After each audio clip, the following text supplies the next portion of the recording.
human rights, civil rights, Bill of Rights. What?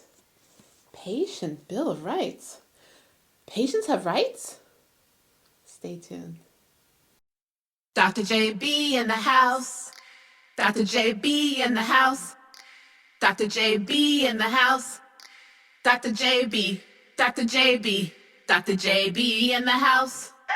Dr. JB in the house. Dr. JB in the house. Dr. JB in the house. Dr. JB. Dr. JB. Dr. JB in the house.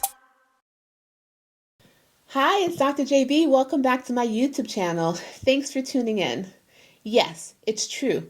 Patients have rights. It's called the Patient Bill of Rights. And today we are going to highlight 10 of them. So let's get started. Number 1, you have the right to receive emergency medical services, regardless of your ability to pay. This is due to the law of EMTALA, which makes it so that emergency departments must evaluate you. Granted, as mentioned in a prior video, you may have to wait, but you will be seen. Number 2, you have the right to be respected and not discriminated against, not because of your race, sex, age, religion, nation of origin, sexual orientation, gender identity, or any other basis.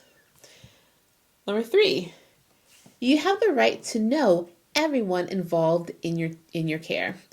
That means that when somebody comes to your room, you have the right to know their name and their role. And their name badge must be located in a place that is clearly visible to you. Number 4, you have the right to completely understand the treatment plan. When your healthcare professional explains what it is that they plan to do, if you don't understand what they're talking about, you have the right to ask questions, and you have the right to continue asking questions until you understand what's going on. Along those same lines, you have the right to completely understand the results of your workup. Again, if there is something that you do not understand, it is fully within your right to continue asking your healthcare professional questions until you completely understand what's going on. Number 5, you have the right to refuse care. As long as you are of sound mind, you are not under the influence of alcohol or drugs, and you have capacity, then you can say no to whatever treatment is offered to you. If you say no, it is also within your right to learn about any possible alternative treatment options. Number 6, you have the right to informed consent. Only under very rare circumstances would that not be applicable. And I'll give you an example.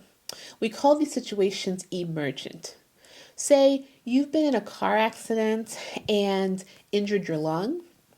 And so your lung, similar to a balloon, it's completely deflated.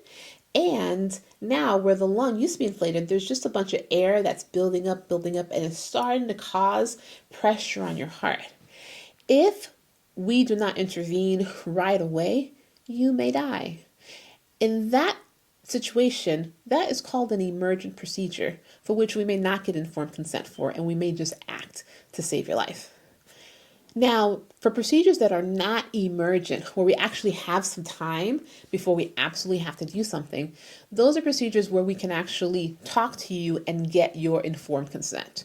And with informed consent, that essentially means that we will talk with you about what the procedure is all about, all the risks associated with it, and the benefits, and any potential alternative treatments, and allow you to say whether or not you want to undergo that procedure or not.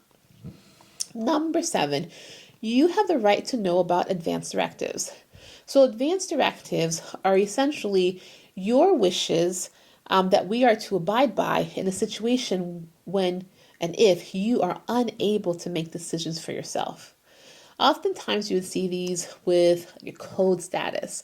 So are you full code, meaning that if you came into the emergency department and you did not have a heartbeat, that you would want us to do compressions, like pressing on your chest, or put a breathing tube down your throat and connect you to a machine to artificially breathe for you? Or are you do not resuscitate, meaning that you would not want us to engage in any of those things? Sometimes you can even name somebody to serve as a surrogate for you, that they would be the ones that would make those decisions. As a physician or as a person working in the emergency department in general, we are obligated to abide by whatever your wishes are. If you do not have an advance directive filed, or we do not have access to one that states that you are a DNR, our default in the emergency department is always full code unless told otherwise by your advance directive or your surrogate. Number 8, you have the right to choose your provider. What that means is oftentimes when you come to the emergency department, you are sent home with a name of somebody to follow up with. So for example, if you came into the emergency department because you broke a bone, and we gave you follow up to an orthopedic surgeon.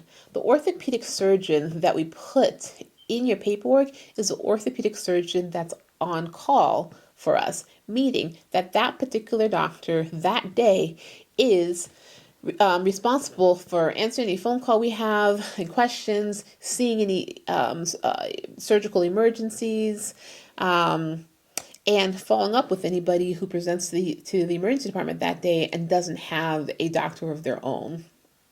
However, although we put that name in your paperwork, if you actually know somebody that you would prefer to follow up with, you are not obligated to follow up with that particular person. You are free to follow up with whoever you want, as long as it's within that same specialty.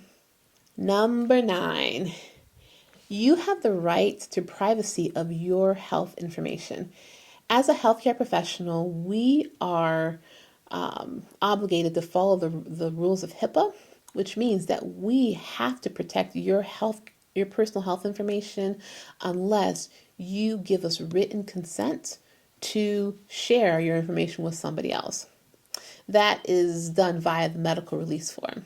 So for instance, if you have received all of your care from one doctor's office and now you've decided you want to switch to another doctor for whatever the reason may be, that other doctor, that first doctor's office will not be able to share your information with this new doctor without your written consent. And number 10, you have the right to provide feedback about your experience in a clinic, urgent care, or hospital, both the good and the bad. And know that your feedback actually gets heard. So please, feel free, share your feedback.